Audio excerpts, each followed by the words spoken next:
Welcome back to the table. I'm joined today by Peter Czerszewski. How did I do? That's my name. Also, you're a podcaster. What is it? Recollections of a Red Neck Hippie. Yes. I wonder where that name came from. Would you like me to tell you how? I would love you to tell me. Well, I basically have been a hippie since I'm 16 years old and on. You know, it was that time of year. I lived in New York, went to a lot of concerts. We were fighting the Vietnam War, so I was a peaceful warrior. So I thought of myself as a hippie then, grew my hair, etc. And as I traveled around, I was still that person, which I still am. Mm-hmm. But I will say that I moved to the Adirondack Mountains in '87. And I moved to a small town, a lot of local people there that have been there forever, families, generations. And when I moved there, I brought my dark room with me because I had my photography business. And when I got up there, I met some people in the area and they said, "You're never going to be local because your parents weren't born here and you weren't born here." So I said, "Well, that's okay." I said, "You know, I'm going to take pictures and I'm going to suck some air up here and live it because it's a beautiful area." And that was cool for a while, and everybody kind of put up with me. You know, there wasn't a mass migration there yet. Right. Know? But as it went on, I hunted a little bit. So, and I started taking pictures of older people, and I did black and white work. So that was kind of exciting for them to see black and white work because a lot of the older people remember it being like that before slides and prints. And once I started doing that, people started trickling down that I was taking pictures, and they liked them, of the families and stuff.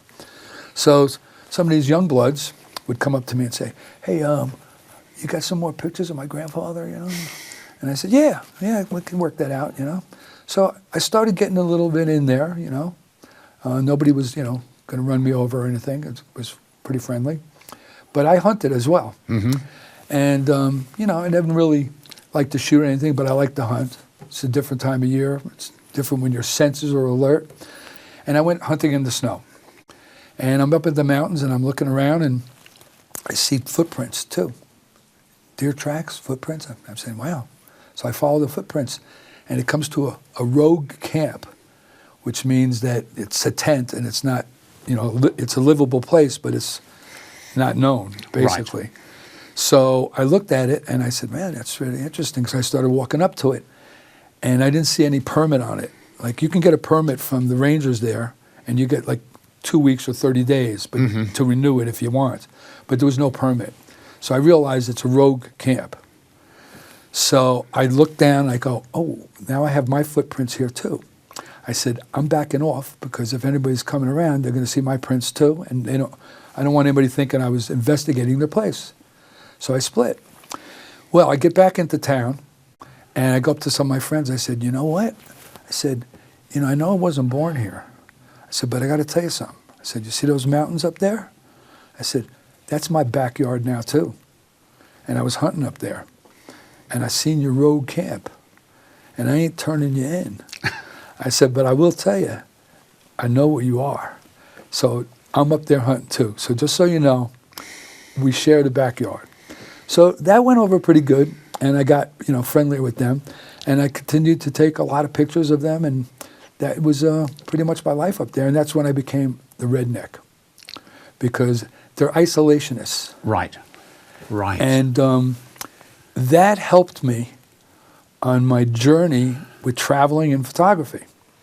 Because what happened from there was I had this dream when I was awake. It was an awake dream that I wanted to meet some Native Americans. And when I did, I wanted to be able to be like with them and not the tourist photographer. Right. Because I said, well, you know, if I could hunt there, maybe that would happen, but I'd have to be allowed to hunt with them. But I wasn't even thinking that deep, you know? So I ended up getting a job with some people in Colorado, and my friends father-in-law lived in Taos. And they said, Pete, you want to meet some Indians? You go down to Taos. My wife's father is going to put you up. And you can go down there, and he has a connection with the Taos Pueblo natives. So I went down there, and I met him. And I'm going to tell you the story as it is, okay? And the first thing he says to me is, we're going to go to the hotel.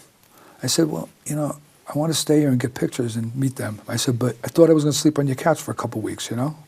He says, no, we go to the hotel. So we go to the hotel. He says, we got to go to the bar. I said, look, I came here to take pictures. I didn't come here to start drinking at a bar. You know, I'm not celebrating anything. I said, let's just move on. He goes, no, you got to come to the bar. So we go to the bar. He introduces me to the bartender. The bartender makes this little note, makes another little note, puts one in his cash register, hands me it. He says, go into the hotel. And it was a nice hotel. He says, go in a hotel. And he says, give this note to them. And Doug's going to come with you. That's my friend's father. So they brought me to the hotel, and they handed the note.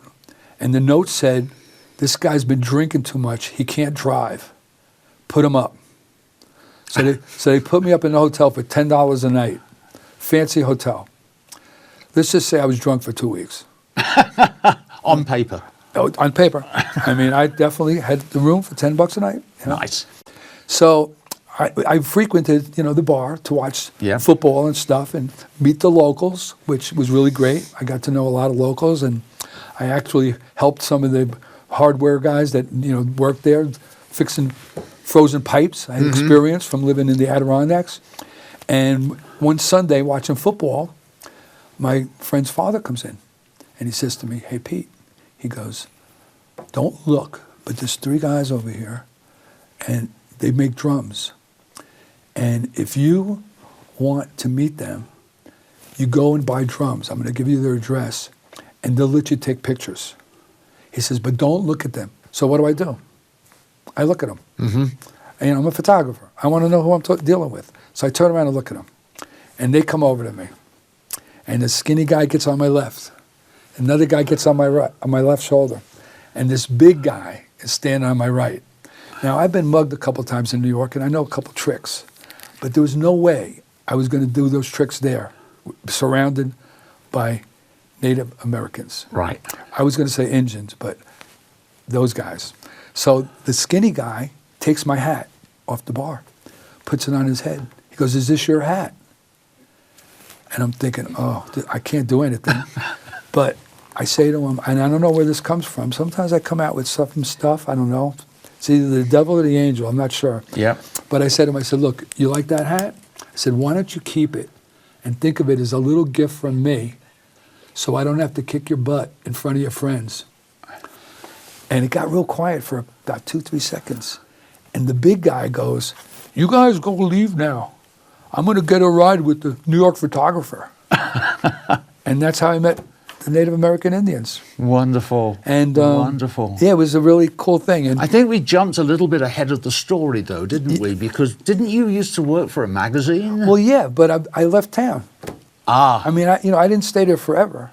And basically, the reason I skipped was because by me living in the Adirondacks, I got more familiar with the isolation of rednecks. Right. And I thought that Native Americans, in a lot of way, are isolationists as well. So it led me to feel more comfortable with them when I got to know them. And I guess that's why I jumped the story. And, I got a lot of stories, but that's how I fly, Right, and understand. Right. Understand. What was the name of the magazine? Adirondack Life. That's right. And you used to do sort of all sorts of photography for them. Yeah, I mean, I did some scenery and stuff, but they mostly used me for special, pictures. Like, they hired me, which was one of the best jobs I have ever had. They hired me to take pictures of the rangers that took care of the Adirondack Oh, wonderful. Mountains. Yes. And, all those guys are characters. They've had them for years. I mean, they have their zones where they work, their areas. So a lot of times I'd go camping to meet them on duty at their camp. and I was taking black and white pictures, and I do portraits. I like to do portraits and stuff like that, and so I did like a whole layout for Adirondack Magazine, and that was. I got the cover, you know. I mean, I was in love with that job because I mean, I was out there. I liked the woods, and I'm dealing with people that are in the woods all the time. So got some really good stories from them, and went that route. Because you used to do all your own processing as well, didn't you, in the darkroom? I used to do exactly the same thing, black and white. There's something about black and white photography that, especially on portraits, because it seems to show the soul of the person, which gets lost in colour. I don't know, have you ever seen that, or...? Ansel Adams, Mr. Black and White. Mr. Black and White himself. Professional of beyond. I always admired his work, okay? So, not that I ever try to copy or anything, but I just like black and white. Right. So, I think that what happened was, being in a dark room is so meditative. Yes. And then you get to see how you can change a picture instead of just sending it out. You know, you do a little dodge and a little burning. That's right. You know, and I used to print a lot, and then when I started using fiber-based paper, that was really interesting. However, it takes like an hour to rinse it. Yes. You can't just like... You can't just dip. Yeah, and then hang it from a clothesline. That's You got to have blotter books and everything else. Yeah. But I really enjoyed, you know, black and white. And just to skip a little bit to something about Ansel, okay, I tried to meet him multiple times. I was rock climbing in California. I did some rock climbing for a couple of years. On July 24th, we did some really great stuff. And I found out where he lives. And I realized, you know, where, you know, in Yosemite he had a camp. So I hung out there a lot, but I never got to meet him. What a shame. Yeah. What a shame. So the thing that surprised me, looking at his work, because I've got one of his big, you know, coffee table books. And I do too. It's so gorgeous. But what always makes me sort of do a double take is, but he didn't have a camera that you just hung around your neck. 8 by 10. He had huge wooden cameras and tripods that they had to trek up mountains, down mountains. And it's just unbelievable what they had to go through to get those incredible photographs. Yeah. Absolutely amazing. He had a van, like a Suburban. Yep. And he had a 4x8 sheet of plywood on top, and with a little ladder. And he would pull over on roads where you didn't have to see, you know, the sidelines or anything else. And he'd get up there and do his tripod shots. Yeah. And he has one picture that he did of a moon shot. I think it's moon over Hernandez or something, I think. And he had one picture left and no light meter. So he guessed. So he did mathematical calculations to figure it out.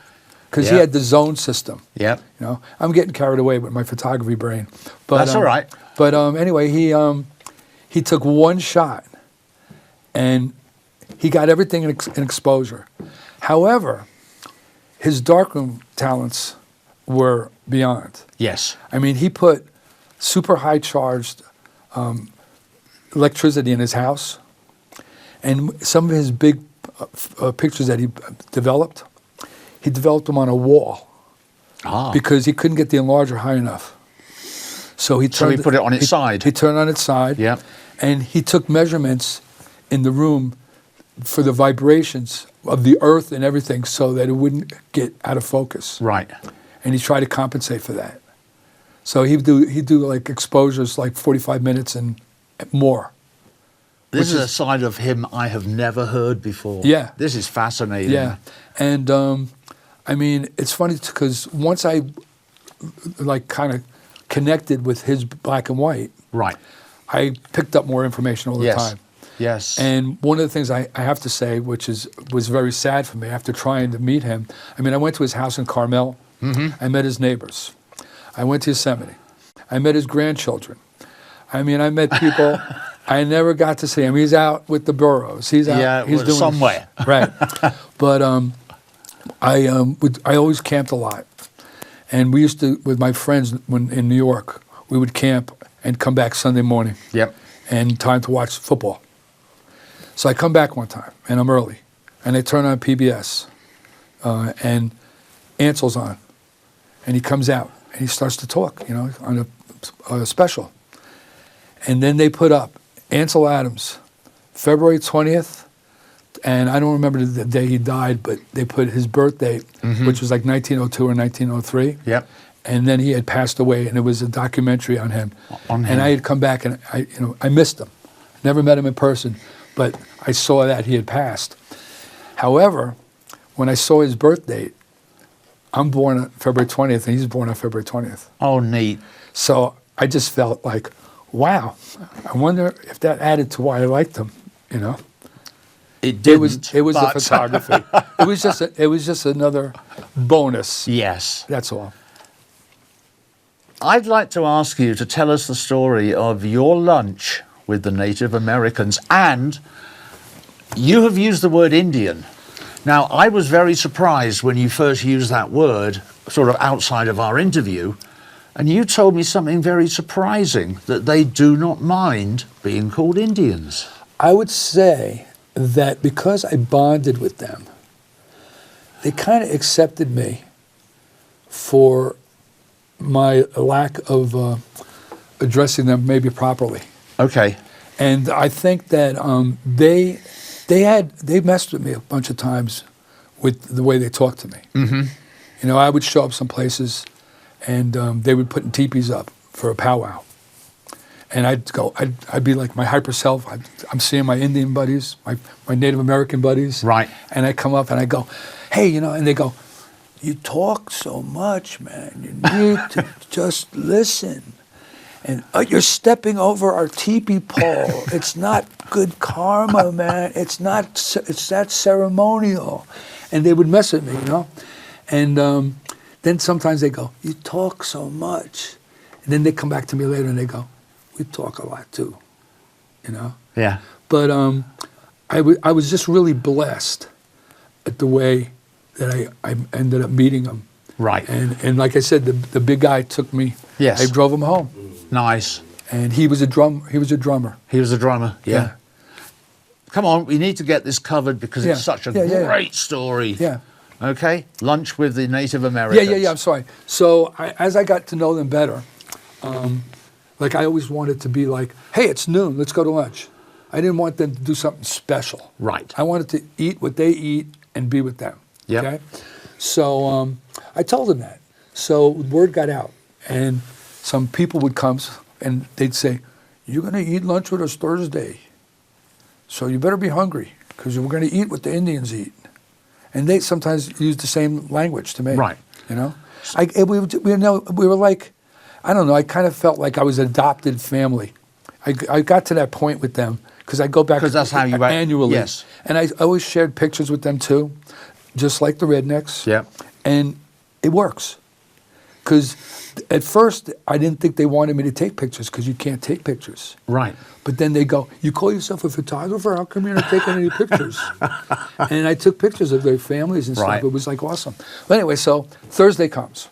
And I see there's like 6 trucks outside. And I'm thinking, okay, they got a gang here. Right. And they've already kind of set me up. Make sure you're hungry Thursday, Yeah. So, like I said, I didn't have to knock on the door sometimes, So I'd go, hey, hello, you guys in there? And I'd hear them and nobody answers me. I walk in. I get to the table. Big table. There's like 8 people standing around and there's this woman standing up. And she goes, I heard you wanted to eat what we eat for lunch.